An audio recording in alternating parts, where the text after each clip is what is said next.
요한 3서는 요한이 가이오에게 쓴 개인적인 편지입니다.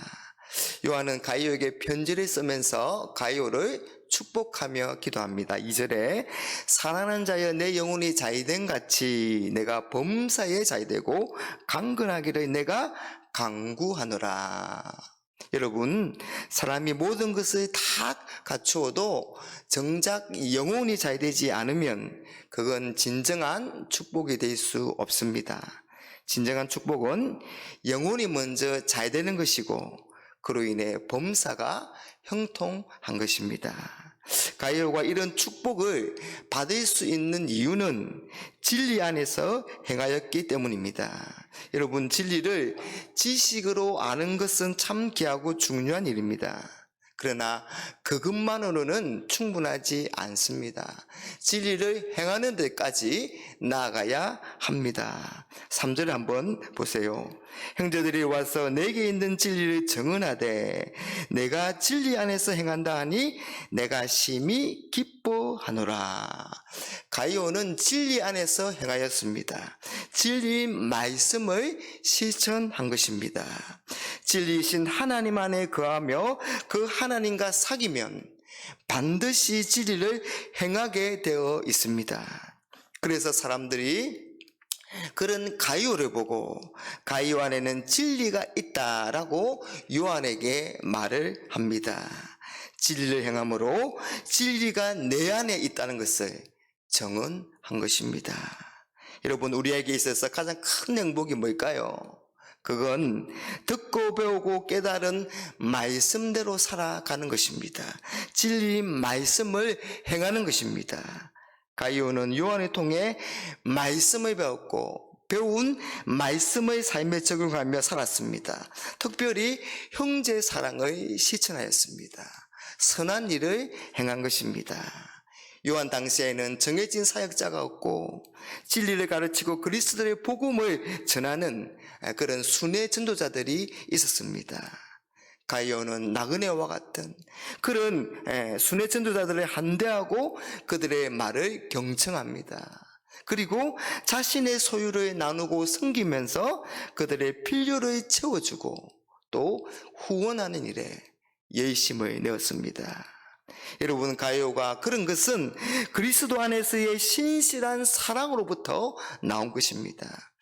하나님의 사랑이 그를 통해서 형제의 사랑을 행하는 것으로 나타난 것입니다. 6절에 그들이 교회 앞에서 너의 사랑을 증언하였노라. 내가 하나님께 합당하게 그들을 전송하면 좋으리로다. 그들이 복음을 전한 일을 계속할 수 있도록 그들을 한대하고 그들을 사랑하고 그들을 대접하고 그들을 도와주어서 그렇게 하는 것이 하나님께 보시기에 합당한 일이라고 말을 하고 있습니다. 예수님도 너희가 그리스도께 속한 자라 하여 물 한 그릇이라도 주면 그 사람은 결탄코 상을 잃지 않을 것이다. 그렇게 말씀하셨습니다. 롯이 소돔에 있을 때 두 천사를 보고 자신의 집으로 영접합니다.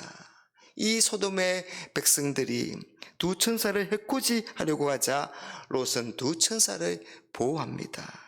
천사들을 한대하고 그들을 보호하였습니다. 사랑을 행한 것입니다. 그런 롯에게 곧 이 소돔성이 멸망할 것을 알려주고 또 롯을 미리 성 밖으로 나가게 하였습니다. 여러분, 우리가 선한 것을 보고 본받고 선을 행하는 것은, 그래서 진리 가운데 행하는 것은 우리가 하나님께 속겠다는 것을 보여주는 것입니다. 그러나 아무리 내가 하나님께 속겠다고 말을 하지만 선을 행하지 않고 오히려 악을 행하면 그건 하나님을 모르는 사람입니다. 12절에 사랑하는 자여 악한 것을 본받지 말고 선한 것을 본받으라. 선을 행하는 자는 하나님께 속하고 악을 행하는 자는 하나님을 배웁지 못하였느니라. 디오드레베 같은 사람이 그런 사람입니다. 그는 얻듬대기를 좋아하고 계속해서 자신이 주도권을 행사하는 위치에 있기를 좋아했습니다. 자신이 어뜸이 되어야 하니 요한의 방문과 그와의 교제를 원치 않았습니다. 그래서 요한에 대해 있지도 않은 거짓말과 악한 말로 나쁘게 말하고 또 교회를 방문하는 순회 전도자들을 대접하기는커녕 대접하는 사람들까지도 막고 그렇게 했습니다. 그는 교만함으로 교회를 어지럽히는 사람입니다. 그의 관심은 오로지 자신의 권력이나 힘으로 다른 성도들을 통제하려는 데 있고 그로 인해서 자신의 권위를 가시하는 데 있습니다. 이런 사람은 교회에 다니지만 사실은 하나님을 알지 못하는 사람입니다. 여러분은 교회 안에서 그리고 주위에서 어떤 사람으로 평가를 받고 있습니까? 지금 우리는 개인주의가 참 팽배한 그런 시대, 그런 세상을 살아가고 있습니다.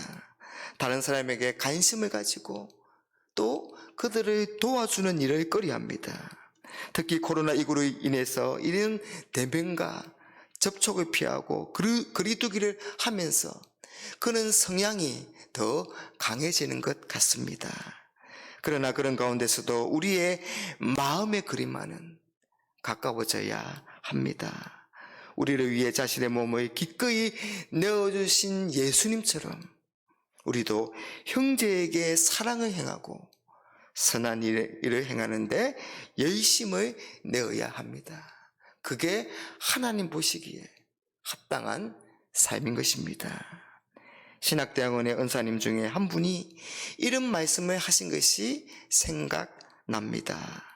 한국 교회가 새로워지기 위해서는 주일 강단뿐만 아니라 월요일 강단이 되살아나야 합니다.